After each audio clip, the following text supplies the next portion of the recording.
पति पत्नी के लिए एक सबसे बड़ी सीख। शादी की वर्षगांठ की पूर्व संध्या पर पति पत्नी साथ में बैठे चाय की चुस्कियां ले रहे थे। संसार की दृष्टि में वो एक आदर्श युगल था। प्रेम भी बहुत था दोनों में, लेकिन कुछ समय से ऐसा प्रतीत हो रहा था कि संबंधों पर समय की धूल जम रही है।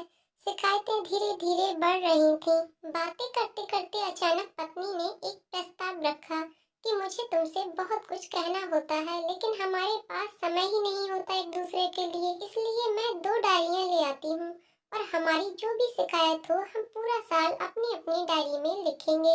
अगले साल इसी दिन हम एक दूसरे की डायरी पढ़ेंगे ताकि हमें पता चल सके कि हम में कौन सी कमियां हैं, जिससे कि उसका पुनरावर्तन ना हो सके। पति भी सहमत हो गया कि विचार तो अच्छा है। डायरियां आ गईं और देखते ही देखते साल बीत गया। अगले साल फिर विवाह की वर्षगांठ की पूर्व संध्या पर दोनों साथ बैठे एक दूसरे की डायरियां ली। पहले आप की मनोहार हुई। आखिर में महिला प्रथम की परिपाटी के आधार पर पत्नी की लिखी डायरी पति ने पढ़नी शुरू की। पहला पन्ना, दूसरा पन्ना, तीसरा पन्ना। आज शादी की वर्षगांठ, मुझे ढंग का तोहफा भी नहीं दिया। आज होटल में खाना खिलाने का वादा करके भी नहीं ले गए। आज मेरे फेवरेट हीरो की पिक्चर दिखाने के लिए कहा तो जवाब मिला बहुत थक गया हूँ। आज मेरे मायके वाले आए तो उनसे ढंग से बात नहीं की।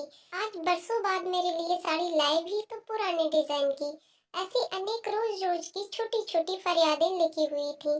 पढ़कर पति की आंखों में आंसू आ गए। पूरा पढ़कर पति ने कहा कि मुझे पता ही नहीं था मेरी गलतियों का।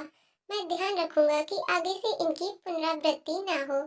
अब पत्नी ने पति की डायरी खोली। पहला पन्ना कोरा, दूसरा पन्ना कोरा, तीसरा पन्ना कोरा। अब 2-4 पन्ने साथ में पलटे, वो भी कोरे।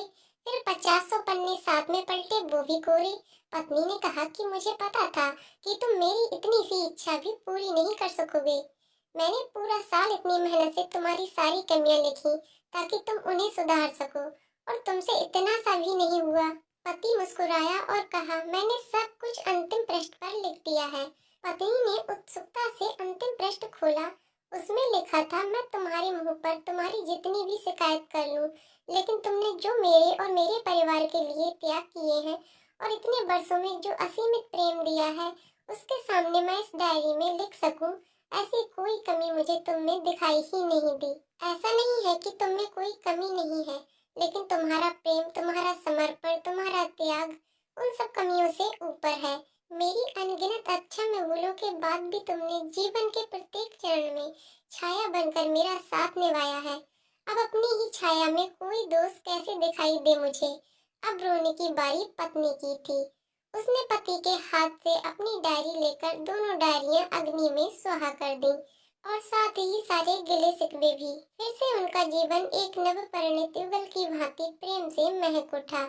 जब जवानी का सूर्य अस्ताचल की ओर प्रयाण शुरू कर दे, तब हम एक दूसरे की कमियां या गलतियां ढूंढने की बजाय अगर ये याद करें कि हमारे साथी ने हमारे लिए कितना त्याग किया है, उसने हमें कितना प्रेम दिया है, कैसे पग पग पर हमारा साथ दिया है, तो निश्चित ही जीवन में प्रेम फिर से पल्लवित हो जाएगा। दोस्तों, आपको कहानी कैसी लगी कमेंट करके जरूर बताइएगा। कहानी पसंद आई हो तो वीडियो को लाइक शेयर करें और चैनल को सब्सक्राइब करें। वीडियो को पूरा देखने के लिए बहुत बहुत धन्यवाद।